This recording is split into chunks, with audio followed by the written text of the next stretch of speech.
전해드린 대로 앱에서 만난 또래 여성을 살해하고 시신을 유기한 23살 정유정의 신상이 어제 공개가 됐습니다. 네, 관련 내용 최진영 변호사, 장윤미 변호사와 함께 자세히 짚어보도록 하겠습니다. 안녕하세요. 안녕하십니까. 네, 안녕하세요. 자, 정유정이 이제 살해한 여성은 이제 일면식도 없던 사람인데 왜 범행 대상으로 그런 사람을 택했을까요? 그렇습니다. 우리가 지금 현재 그 살인죄에 관한 대법원 양형 기준에 보면은 네. 피해 대상이 어떤가에 따라서도 양형 기준이 다른데요. 예. 범행에 취약한 피해자라는 항목이 있습니다. 무슨 말씀이냐면은 어떤 피해자의 신체나 연령 등에 비추어서 범죄에 어떤 취약한 그런 사람이고 이 범인이 그와 같은 피해 대상이 어떤 그런 범죄에 취약한 것을 알 경우에는 형을 가중하도록 돼 있는 게 있는데요. 예. 바로 이 케이스가 이 사안에 해당하는 게 아닌가 싶습니다.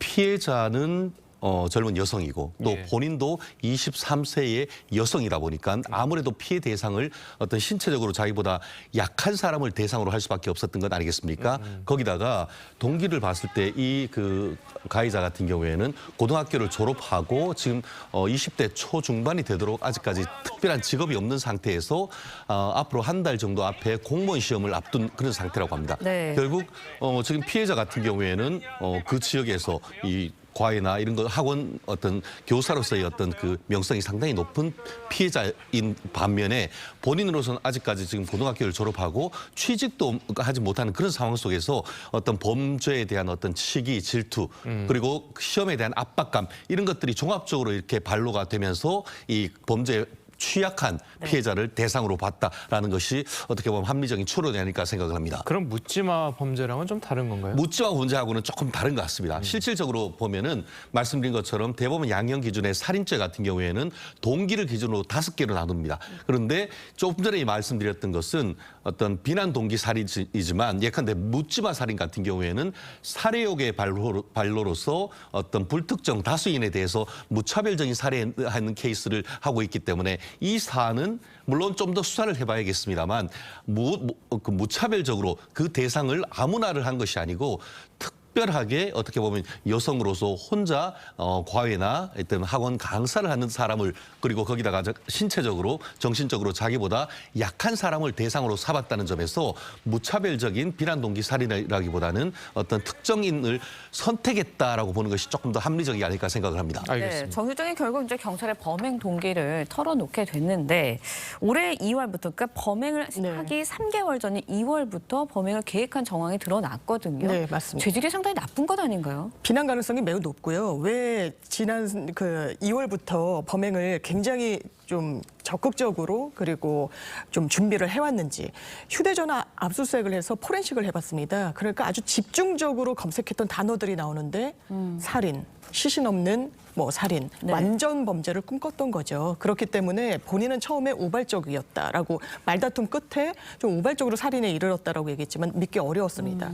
결국에 실토한 내용이 이 피해자와 이야기하는 척하다가 급습했다는 거예요. 흉기로. 흉기도 미리 준비해 갔던 부분이 드러나기도 했습니다. 예.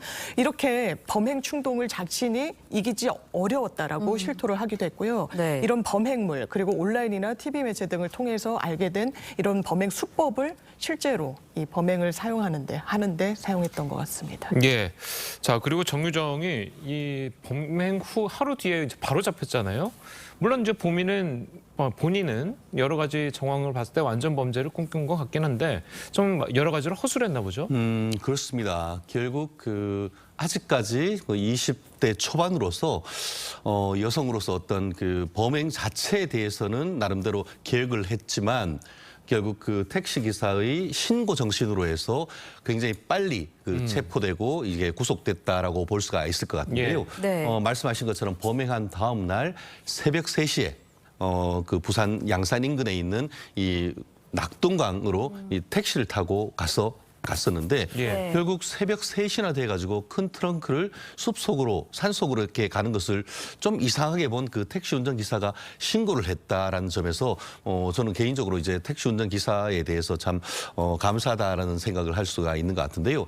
다만 어쨌든 말씀드린 것처럼 본인이 뭐 다른 차를 빌린 것도 아니고 본인이 어떤 뭐 개인적인 오토바이나 다른 그 운송 기구를 했는 것도 아니고 택시를 이용해서 새벽에 그렇게 갔고 거기다가 이제 바로 신고해 보니까 혈흔이나 이런 부분도 예. 이렇게 쉽게 발견했던 걸 보면은 나름대로 자기가 범행을 한 다음에 그 대상에 대해 어떤 처리하는 과정에 대해서는 아주 깊이 생각하지 못한 것이 아닌가. 나아가서 본인이 경험이 그렇게 많거나 그렇지 않다 보니까 이 부분에 대해서 제대로 대응하지 못한 것이 아닌가 싶은데요. 말씀드린 것처럼 처음부터 굉장히 아주 그 완벽한 계획을 세웠다기보다는 어떤 그 살해욕의 발로를 해서 그와 같은 행동을 한 다음에 이후에 어떤 행동을 함에 있어 가지고는 완전한 범죄를 제대로 하지 못한 결과 신속하게 체포된 것이 아닌가 그렇게 해석할 수가 있을 것 같습니다. 그럼 네. 만약에 이제 신속하게 체포를 못했다면 이 정유정의 성향으로 봐서는 이 추가적인 범행이 있을 수 있었겠네요. 그럴 가능성도 없지 않아 있을 수 있다고 봅니다. 특히 이제 말씀드린 것처럼 몇 년째 지금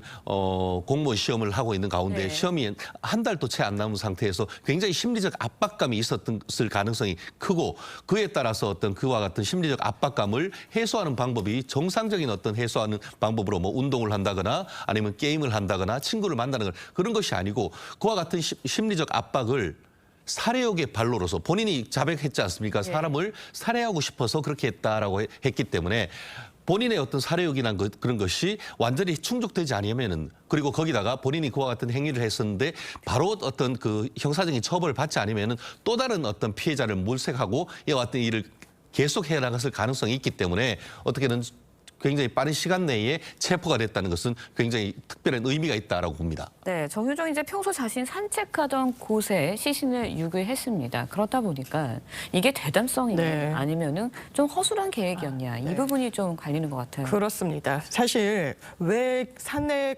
이 시체를 유기하려고 했느냐, 사체를 유기하려고 했느냐 했더니 본인이 평소에 다니던 산책길이었다라는 거예요. 네. 그러니까 아마 거기에 시신을 유기를 하면 들어가지 않을 것이다라고 생각했던 것 같고 본인에게 익숙한 장소를 선택했던 겁니다. 근데 정유정의 머릿속에 살인까지를 굉장히 여러 차례 시뮬레이션 했던 것으로 보입니다. 왜냐면요. 일단 살인을 하고 그 이후에 여행 가방을 가지러 본인의 집까지 갔다 다시 이 범행 현장으로 돌아오기도 합니다. 세제나 비닐봉투 등을 추가로 구입하기도 했고요. 그러니까 그 이후에 대해서는 좀 우왕좌왕했던 것으로 보이고 사체 유기도 굉장히 허술하게 택시를 이용해서 혈흔이 묻은 가방을 이 이동을 시키면 의심하지 않을 사람이 없는 상황이거든요. 그리고 본인이 산책하는 길이라 하면 본인만 산책하는 게 아니지 않습니까? 예. 인근 주민들도 상당히 그 인접할 수 있는 그런 공간에 사체를 유기함으로 인해서 상당히 허술한 그 결론으로 인해 인신이 확보된 것 같습니다. 예. 자, 그리고 이제 보통 살인 사건 같은 경우에는 보통 뭐 금전적인 문제라든지 뭐 애정적인 문제라든지 이런 경우가 굉장히 많은데 지금 이 사건 같은 경우에는 굉장히 두 사건에 연루되지 않고 굉장히 특이한 케이스거든요.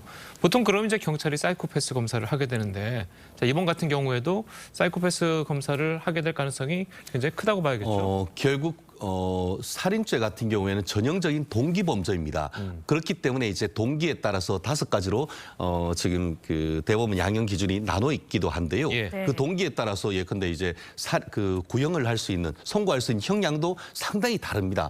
그렇기 때문에 이 사안 같은 경우에도 이 그 전형적인 사이코패스인지 여부도 확인할 수밖에 없는 그런 상태인데요.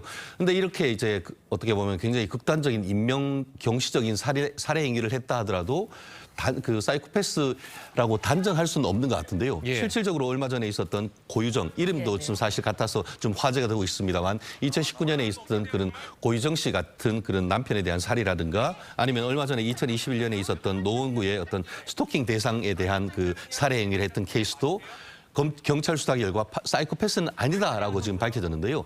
다만 사이코패스라고 해서 무슨 가중된다거나 그것이 감경된다라고 보기는 어렵고 말씀드린 것처럼 그와 같은 사이코패스라는 사실 자체가 대법원 양형 기준의 그 형을 가중하거나 감경하거나 하는 그런 내용은 없습니다. 말씀드린 것처럼 그 동기를 기준으로 해서 정말 인명에 대한 어떤 그 살해하기 위한 그런 살해욕의 발로로서 그렇게 했느냐 아니면은 어떤 그 와중에 말다툼을 하는 과정에서 우발적으로 그와 같은 동기를 했느냐 아니면은 그 피해 여성이 뭐 그 과외를 하거나 한 걸 해서 돈이 많아서 예. 사실 그 돈을 뺏으려고 가려느냐 이런 부분에 대해서는 아직까지 밝혀진 바가 없기 때문에 그런 부분에 대한 추가적인 조사를 통해서 과연 본인이 자백하고 있는 동기와 그 동기가 다른 수사를 통해서 일치하는지 여부를 이런 부분을 밝힌 다음에 최종적으로 이 부분에 대한 구형 내지 선고에 대한 양형이 결정되기 때문에 이 부분에 대해서 앞으로 범행 동기와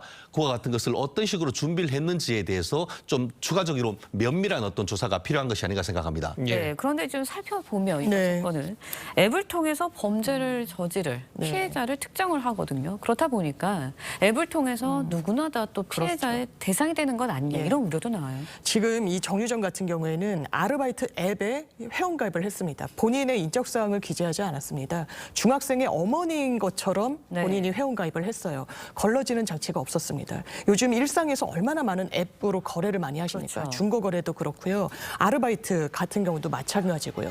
그리고 실제로 중고 사이트에서 구입한 교복을 입고 범행 현장에 간 겁니다. 처음에는 너무 멀다라고 만류했지만 본인이 아이를 보내겠다고 이야기했어요. 거기에 네. 걸러지는 장치는 사실상 없었던 셈입니다. 그렇다면 이렇게 온라인 앱을 통한 거래가 활성화되고 있는 우리 일상이 상당히 무너질 수밖에 없는 겁니다. 이런 강력 범죄로 인해서. 예. 그렇다면 회원 가입이나 이런 어떤 이적 사항을 확인하는 절차는 최소한 좀 정확하게 이루어져야 되지 않을까 생각되는 부분이 있습니다. 예, 알겠습니다. 자, 오늘 두 분 변호사님 말씀 여기까지 듣겠습니다. 감사합니다. 고맙습니다.